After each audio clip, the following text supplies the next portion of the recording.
Rich from richomoney.com. I'm going to give you the methods to get accurate estimates on your rental properties. I'm going to start with maintenance and repairs. This is by far the most difficult one to get right. There are actually 4 widely used formulas to estimate maintenance and repairs. I'm going to go over them quickly and let you know which one's the best. Here's the list: the 5% rule, the 1% rule, the square foot rule, and the 5x rule. The first rule is the 5% rule. 5% of your rental income will be your yearly maintenance expenses. So let's say rent is $1,000 a month, which is $12,000 a year. 5% of that, $600, is your estimate for maintenance for 1 year.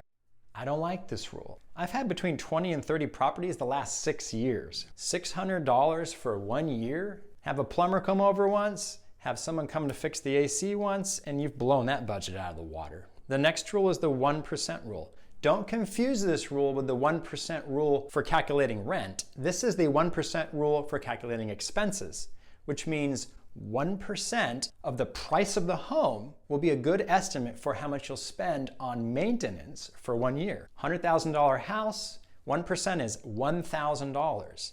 I like this rule a little bit better already. It's more conservative than the 5% rule, which I find way too low and I see way too many people using. The 1% rule works pretty good, but where I see issues with it is for houses under $100,000 that are older and in worse repair. My properties are a great example. Buying them for $60,000 and then using the 1% rule to estimate. Again, $600 is not enough for these older properties that were kind of beat up when I bought them. Let's move on. The square footage rule is pretty easy. You take your square footage and that is your estimate for repair expenses for that year. 1,000 square foot house, $1,000 estimate. I like this rule. Easy to calculate and a little more conservative than the 1% rule just before it.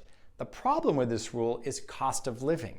In high cost of living areas like Hawaii, you're making the same estimate as you are here in Montgomery, Alabama, and that's just not going to work. It costs way more money for buying supplies and for paying for labor in high cost of living areas, so it doesn't always work. Better than the last two, but it has its problems. Okay, we've gotten to the one that's my favorite, the 5x rule. You take your monthly rent times 1.5, that will equal your maintenance and repairs estimate for the year. What I like about this rule is it takes into account age of the property, condition of the property, cost of living, and desirability. All of these things affect rent prices, and so I feel like this rule, because it's based on rent, accounts for more of the variables than the rest of the rules do. Now, I listed these in order of preference for me, the last one being my favorite. We still got more good stuff coming, but real quick, if you like this stuff, hit the thumbs up button, hit the subscribe, and hit the bell for notifications. Let's move on.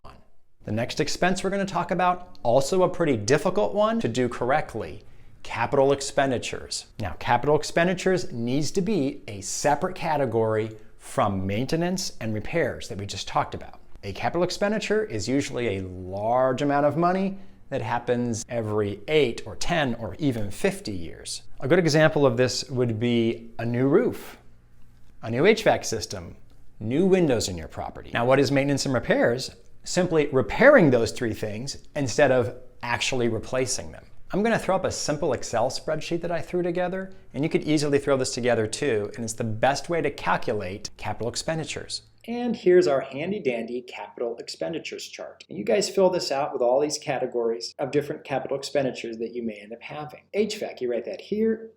You get the cost and how long in years that thing will last. I put 20 years. Then you find out the current age.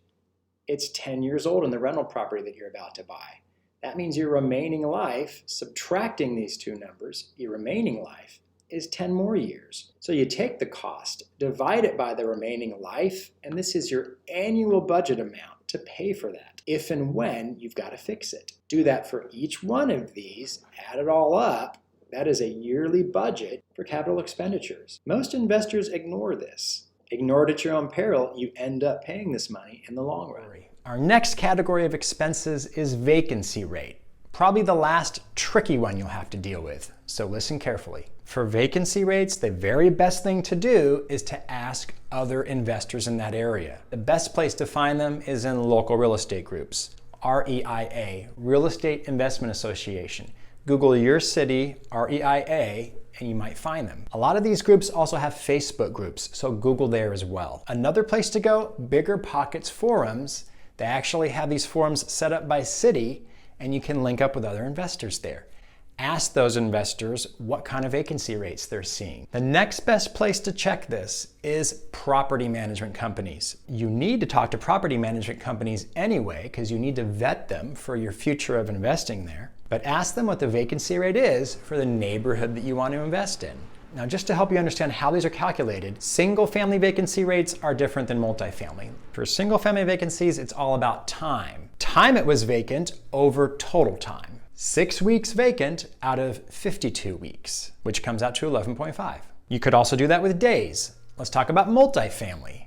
Multifamily is a snapshot in time. Today, how many units are vacant versus how many units total.